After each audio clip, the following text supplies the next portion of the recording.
Egunon eta ongi etorriak Donostia Zinemaldiko edizio berri honetara. Good morning and welcome to this new edition of the San Sebastian Festival. Buenos días, bienvenidas, bienvenidos a la edición número 71 del Festival de San Sebastián.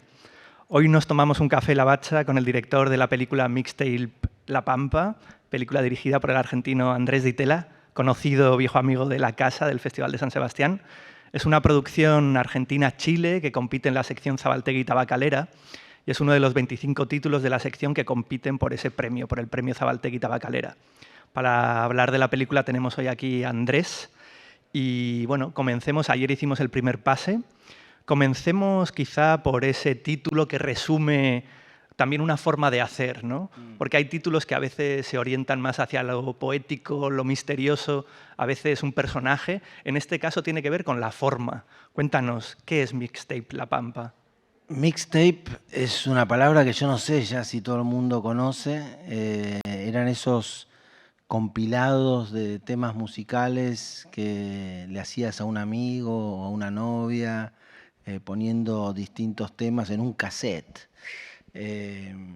Entonces lo tomé como metáfora y partiendo de una realidad, que creo que es un poco lo que define todo mi cine, ¿no? Como la realidad que encuentro y busco e investigo se transforma en metáfora. Y el mixtape era un cassette que me había grabado en la adolescencia mi amigo Javier, cuando yo volví de vivir buena parte de mi infancia y primera adolescencia en Inglaterra, y al volver a Argentina, este amigo fue como mi profesor de argentinidad. Y no se le ocurrió mejor texto, mejor manual, que grabarme un mixtape de rock nacional, lo que era en ese entonces la música de los años 70, que me dejó una huella importante. Y bueno, es eso, el mixtape me parece que se convirtió en una metáfora de juntar cosas, ¿no? La misma palabra metáfora, o sea, el término metáfora, es eso, ¿no? Es juntar dos cosas aparentemente disímiles y encontrarles que tienen algo en común. Y creo que es la metáfora de toda la película, ¿no? El mixtape, la mezcla. En parte quizás porque yo personalmente soy una mezcla, ¿no? Muy evidente en el sentido de que mi madre de la India, mi padre de origen italiano, y en el fondo sí, mi vida y mi familia es una vida bastante particular, pero a la vez es típica, ¿no? De que en la Argentina somos todos hijos de inmigrantes o podemos rastrear nuestros orígenes en otro lugar.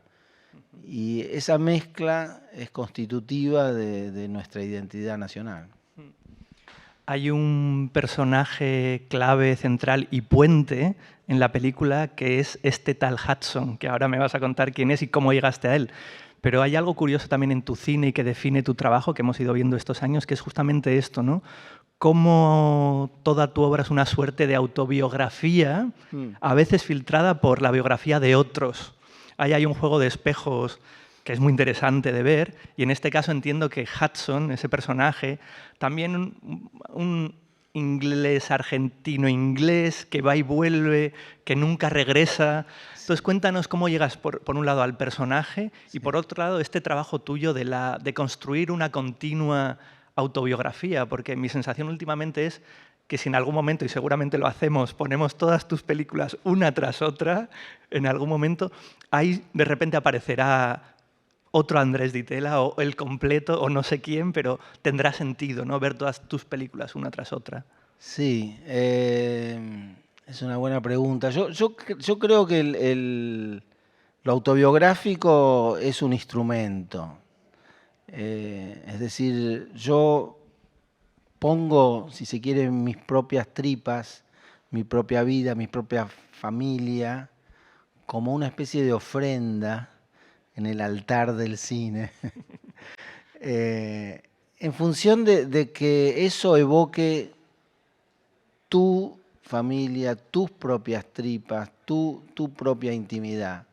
De verdad creo que es así. O sea, lo que parece ser la historia privada mía, en el fondo está puesta para evocar los sentimientos, las emociones, la relación, no sé, con su lugar de origen de cada espectador, cada espectadora. Y en este caso es un viaje tras las huellas de este personaje enigmático del siglo XIX que se llamó Guillermo Enrique Hudson o William Henry Hudson, que era un hijo de norteamericanos que fue un gaucho que se crió en el campo, hizo todas las tareas rurales y en cierto momento empieza a despertar en él una vocación fuera de lugar de naturalista, inspirado, no sé, en Darwin. Y en un momento de locura salta a un barco y se va a Southampton, a Inglaterra, a tratar de ser naturalista. Y claro, cuando llega allí, los naturalistas ingleses dicen, pero usted no ha ido ni a la escuela. Entonces tuvo que hacer otra cosa, tuvo que sobrevivir y de pronto empezó a recordar y recordar su patria abandonada, que era la Pampa, más que la Argentina. Y empezó a escribir y escribió unos libros maravillosos. El más famoso luego, posteriormente, fue uno de título muy evocativo que es Allá lejos y hace tiempo. Y él vivió añorando la Pampa, escribió unas páginas tenidas de un dolor terrible por ese lugar perdido. Y sin embargo, aún teniendo la posibilidad de volver y aún estando muy mal en Inglaterra, decidió no volver. Porque creo que esto ya es mi hipótesis nada más, en un punto no se puede volver.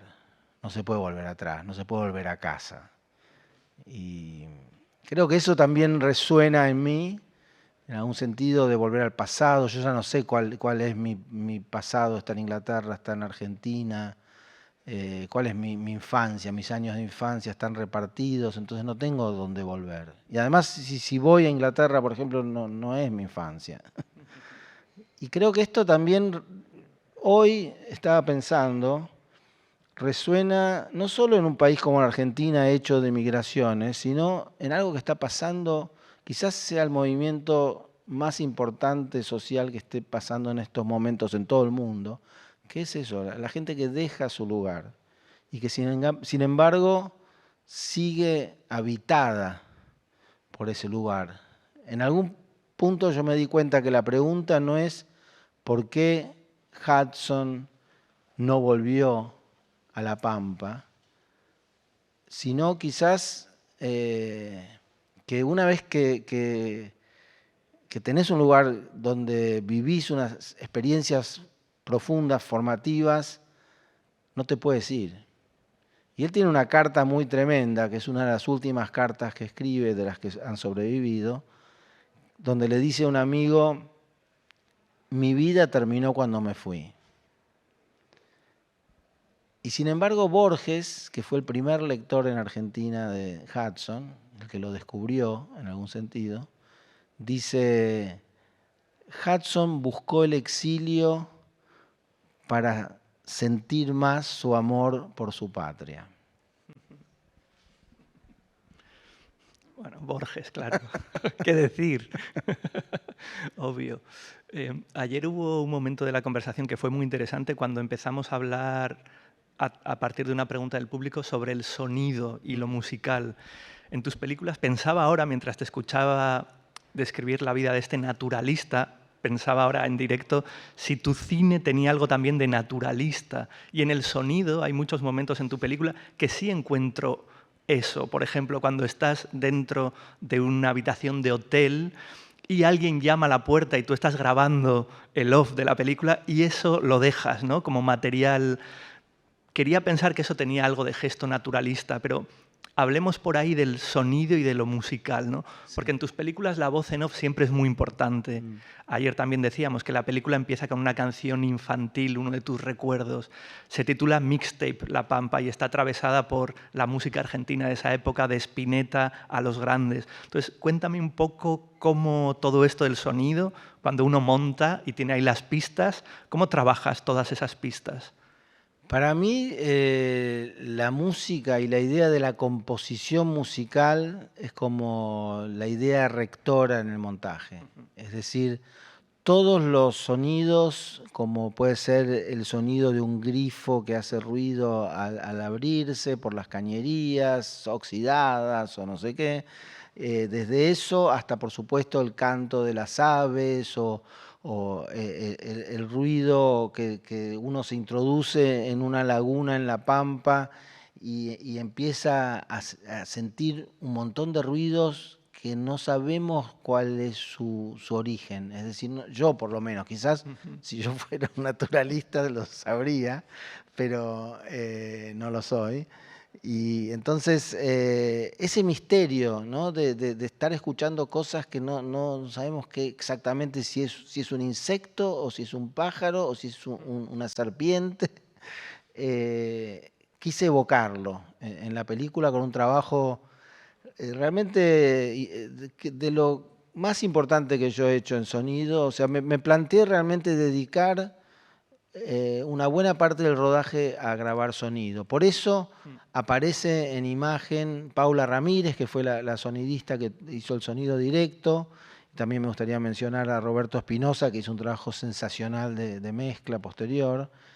Y ese efecto del sonido también siento que puede apelar a algo menos racional nuestro, ¿no? Como si se filtrara por debajo de nuestras defensas y nos introdujera en un mundo más misterioso. Eso exactamente, de no saber de dónde vienen las cosas y no saber por qué nos afectan. Entonces la música, concretamente las canciones del mixtape, por supuesto, me emocionan a mí particularmente y entiendo que es un recorte de mi vida y un poco generacional, pero creo que también evocan para el espectador que no conoce esas canciones también un universo y también le hacen pensar en cuál sería su propio mixtape, ¿no? Has dicho ahora algo que ayer también me quedé pensando, apelabas a la emoción de las canciones, evidente, ¿no? Bueno, de una época del rock argentino, pero también ayer salió un concepto de, creo que lo decías así, como ahora me lo aclaras, pero que también buscabas en tus películas que me lo has dicho antes también, que el público encontrara su propio recuerdo. Entonces, sí que creo que hay algo en tu cine que tiene mucho de emocional. Sí, No es nada mental, sí. es un juego tiene algo de juego, de materiales, pero sí que me parece muy importante que hablemos de esto, de que son películas emocionales de alguna forma. Citabas ahora a Borges con esa cita que hacía, que tenía algo de una melancolía que los portugueses dirían saudade, seguramente. Tiene algo de eso tu cine, ¿no? De encontrar en la sala a oscuras, en ese rito de ver las películas en comunidad a oscuras y caminar después. Hay algo siempre de eso que encuentro, que luego cuando lo vivo muy fuerte. Después siempre hablamos de otras cosas, pero como ayer salió como tema, creo que es importante que hablemos de esto, ¿no? De la Sí, emoción. sí, para mí es lo más importante. O sea, y es difícil hablar de esto a veces, porque justamente la emoción escapa de la lógica, de lo racional, pero quizás, y es difícil explicar cómo se produce, ¿no? Pero es algo que uno busca y ayer tuve la alegría inmensa de ver la película por primera vez en la sala de Tabacalera, que es la maravillosa sala donde se ve y se escucha como en ninguna otra parte, y sentir la vibración que se producía en el público en determinados momentos. Hubo un momento que realmente Mira que yo ya la conozco la película, ¿no? Porque la estuve montando durante meses, pero se me erizó un poco la piel de sentir que había algo que no sé cómo me doy cuenta, que está pasando con el público o con algunas personas del público en ese momento y siento que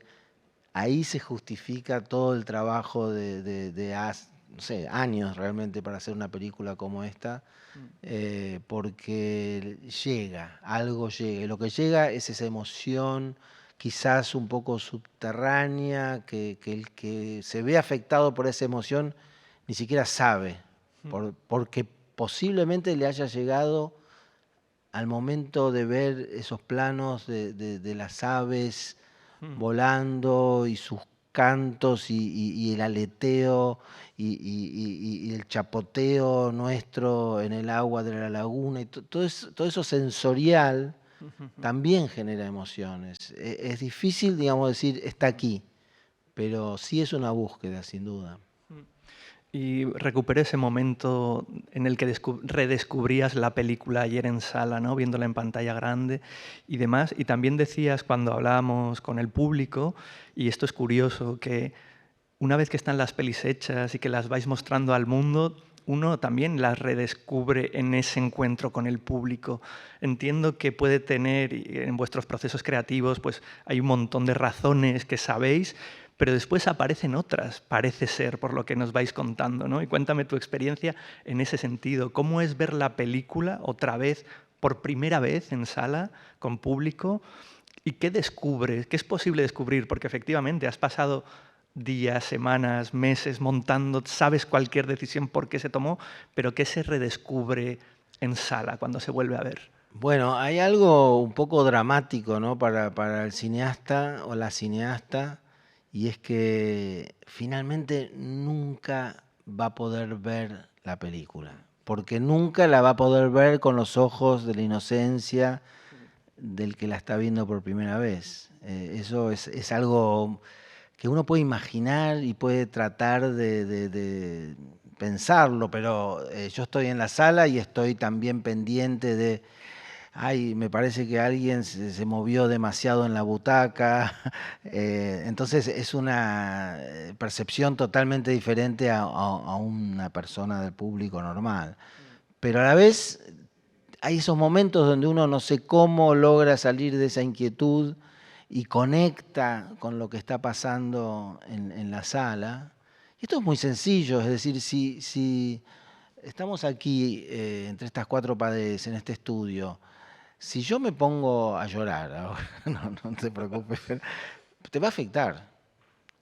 Entonces, eso de una forma, dicho de una forma cruda, pero en la sala de cine pasa algo de eso. Es decir, si hay alguna persona, no digo que esté llorando, solamente que esté sintiendo una vibración emocional, el que está al lado lo percibe y se contagia. Y eso es algo único del cine y creo que es la verdadera razón por las cuales nos vuelve loco el cine, porque es algo que no pasa fuera del cine. Y en ese sentido, a veces es una pérdida, ¿no? De la idea de ver el cine fuera del cine.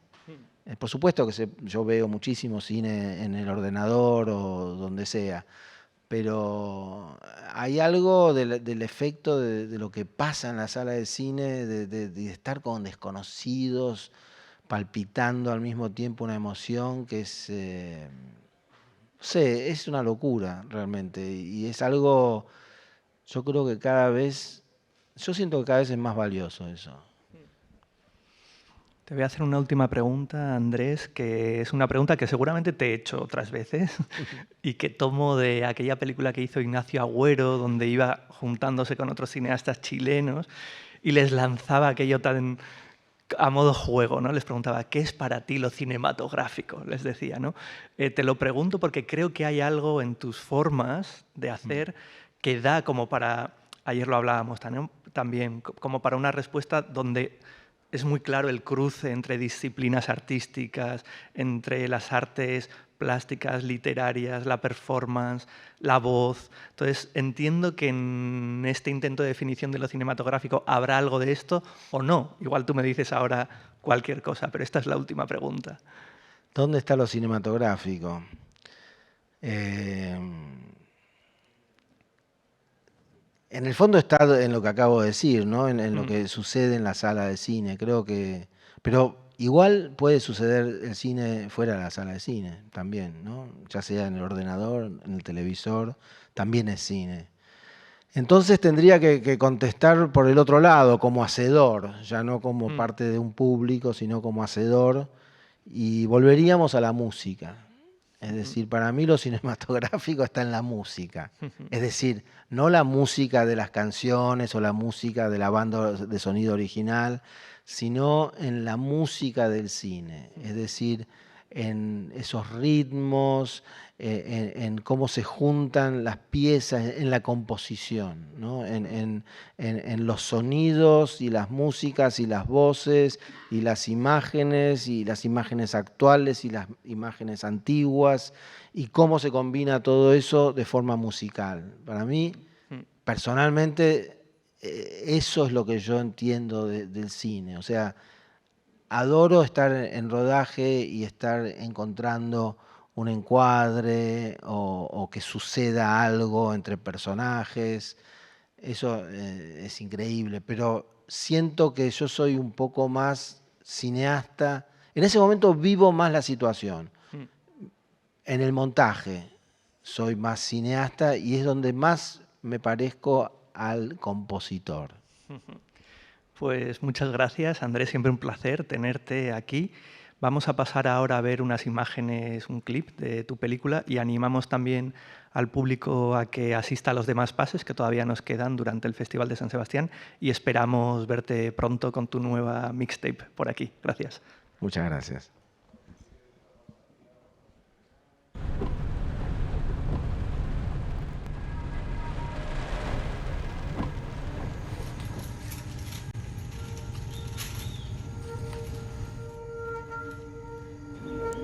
Un mensaje que llega del pasado.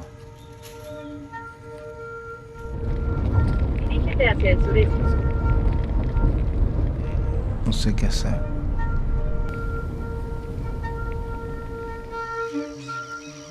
¿Cómo te fue por acá? ¿Encontraste algo? Ay, vi unas. Ah, mira, mira, mira con el binocular.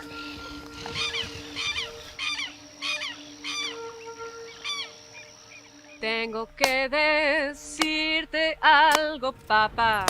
Tengo que decirte algo, papá.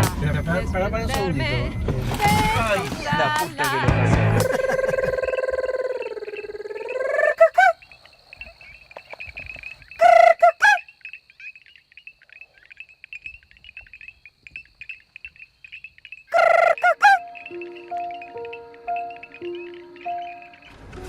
El viajero cansado.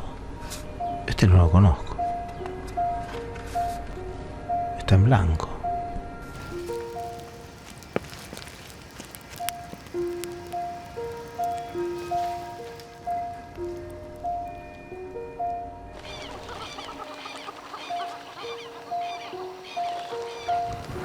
Un misterio.